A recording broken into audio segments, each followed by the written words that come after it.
മേൽക്കൂരയിൽ സൗരോർജ്ജ plant സ്ഥാപിക്കുന്നതിലൂടെ പ്രതിമാസം 150 unit വരെ സൗജന്യ വൈദ്യുതി നേടാൻ അവസരമൊരുക്കുന്ന കേന്ദ്ര സർക്കാരിന്റെ PM സൂര്യഘർ സൗജന്യ വൈദ്യുതി യോജന രാജ്യത്തുടനീളം വലിയ ചലനമുണ്ടാക്കുന്നു. 1 കോടിയിലധികം കുടുംബങ്ങൾക്ക് പ്രയോജനം ലക്ഷ്യമിട്ടുള്ള ഈ പദ്ധതി പ്രകാരം വീടുകളുടെ മേൽക്കൂരയിൽ സോളാർ പാനലുകൾ സ്ഥാപിക്കുന്നതിലൂടെയാണ് സൗജന്യ വൈദ്യുതി ലഭിക്കുന്നത്. 150 യൂണിറ്റ് വരെ സൗജന്യ വൈദ്യുതി ലഭിക്കുന്നതിനായി ഉപഭോക്താക്കൾ 1 കിലോവാട്ട് kW മുതൽ 2 കിലോവാട്ട് വരെ ശേഷിയുള്ള സൗരോർജ്ജ പ്ലാന്റുകൾ സ്ഥാപിക്കണം.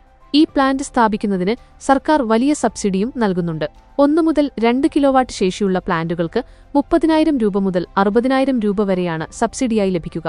കൂടാതെ 150 മുതൽ 300 യൂണിറ്റ് വരെ പ്രതിമാസ ഉപയോഗമുള്ളവർക്ക് 2 മുതൽ 3 കിലോവാട്ട് ശേഷിയുള്ള പ്ലാന്റ് സ്ഥാപിക്കാവുന്നതാണ്. ഇതിന് 60,000 രൂപ മുതൽ 78,000 രൂപ വരെ സബ്സിഡി ലഭിക്കും. സബ്സിഡി തുക നേരിട്ട് ഉപഭോക്താവിന്റെ ബാങ്ക് അക്കൗണ്ടിലേക്കാണ് എത്തുന്നത്.